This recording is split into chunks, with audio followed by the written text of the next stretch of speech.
माँ की याद जब आती है मैं तभी कभी रोती नहीं हूँ। ओ माँ, ओ माँ। शायद माएँ तो सबसे एक जैसा प्यार करती हैं।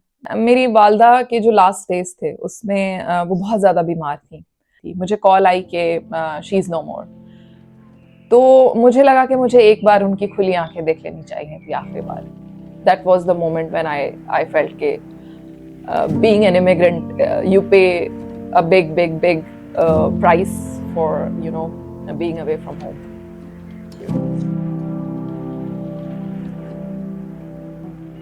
दर्द विछोड़े दहाल नी माए नी मैं किन्नू आखा। जर्मनी में आके एक चीज बहुत ज्यादा रियलाइज हुआ कि जब मुझे खुद की ख्याल रखनी पड़ती थी, तो यही मेरा फर्स्ट रियलाइजेशन था कि अच्छा ऐसे भी होता है माँ के बगैर जिंदगी गुजारना। मैं जर्मनी आई तो बहुत सारी चीज़ें हैं जो कि माँ की याद आती हैं, और लगता है कि माँ आसपास होती तो हम कभी भी उनको बोल सकते थे कि माँ, मम्मी ऐसा है, मम्मी ऐसा है। मैं पिछले 17-18 साल से जर्मनी में रह रही हूँ। जर्मनी में नई नई आई और उस वक्त हर दफ़ा आने के बाद ये लगता था कि अब कितने अरसे के बाद मुझे वापस पाकिस्तान जाना होगा, अम्मी से मिलना होगा। मैं तकरीबन 4.5 साल से जर्मनी में रह रही हूँ। मैं लाडली थी इसलिए क्योंकि मेरी मदर बड़ी ब्यूटी कॉन्शियस थी, तो उनको लगता था कि शायद मैं उस हिसाब से उनसे मिलती हूँ। सबसे प्यारी बच्ची हुई। हाँ, हमारे वहाँ होता है, हमारी मदर्स Exactly. मेरी प्यारी बेटी। और अम्मी के साथ वो आप जनाब वाला रिश्ता नहीं था। मतलब स्ट्रिक्ट नहीं थी आपकी मदर? बिल्कुल भी नहीं। मैं हमेशा हैरान होती हूँ अब ये सोच के कि हमारी वालदा कम्प्लीटली डिफरेंट खातून थी। वो तो एक दोस्त का रिश्ता ज्यादा रहा, एक माँ बेटी का रिश्ता इतना मैंने नहीं देखा उनके साथ। मैं हमेशा एज अ फ्रेंड उनके साथ बात की। एक गाना जो सुन के मैं काफी बार रोई भी हूँ उनको याद करके। एक शख्स रास्ते में कहीं छूट गया था, तो वो ऐसा गाना है जो मुझे ऐसा लगता है कि मैं लोग शायद अपने महबूब के लिए, अपने आशिक के लिए उस गाने को सुनते होंगे, लेकिन मुझे ऐसा लगता है कि मेरी माँ कहीं कहीं जिंदगी के सफर में मेरी माँ मुझसे छूट गई, उनका हाथ छूट गया जब मैं रेडी नहीं थी उस चीज के लिए। आई थिंक एक बच्चा कभी भी रेडी नहीं होता अपनी माँ को खोने के लिए, लेकिन तो अभी मैं अगर गाऊंगी तो मैं इमोशनल हो जाऊंगी ऑफ कोर्स, बट एक शख्स रास्ते में कहीं छूट गया था, उस हादसे के बाद ये दिल टूट गया था।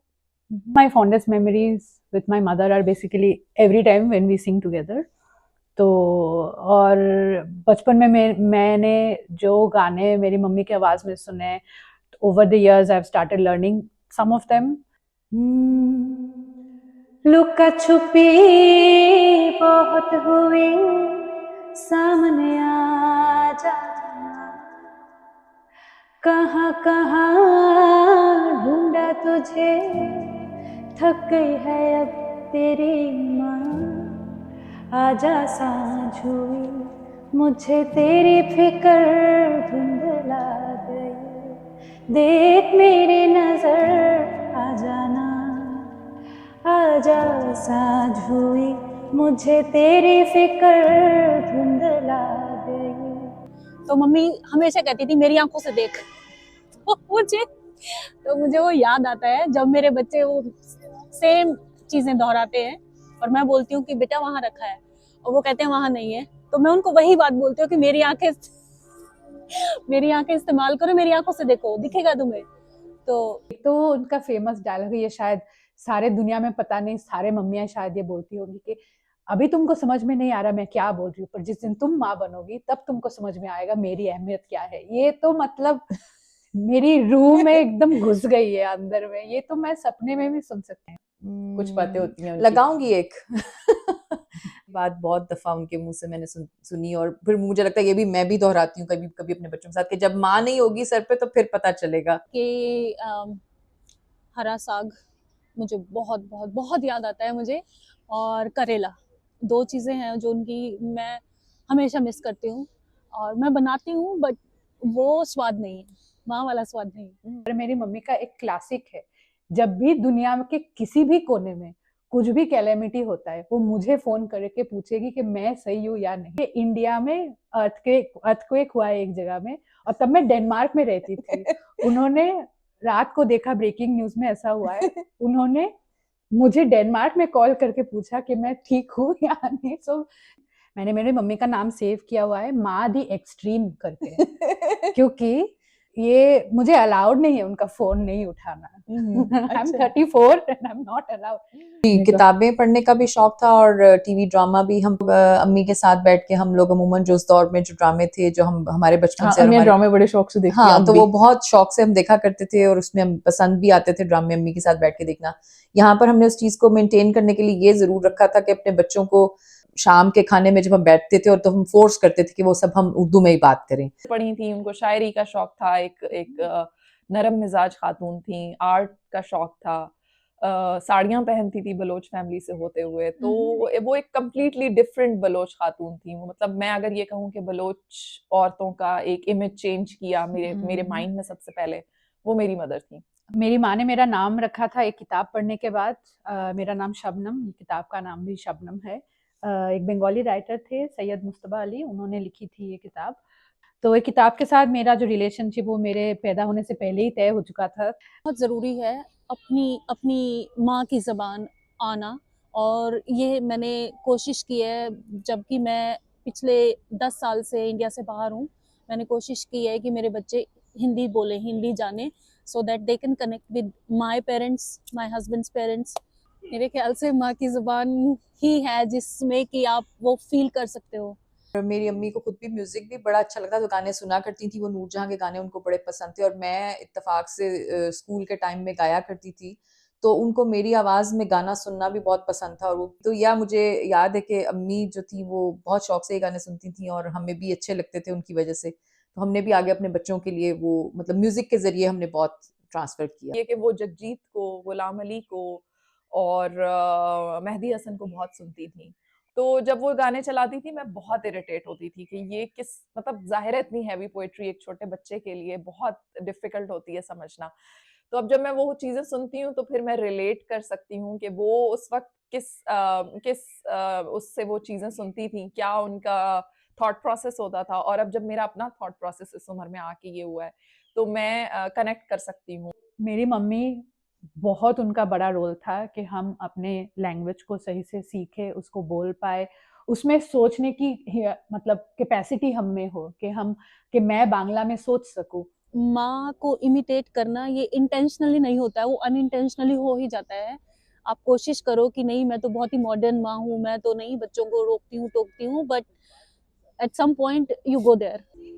तू कितनी अच्छी है, तू कितनी भोली है, प्यारी प्यारी है ओ माँ, ओ माँ।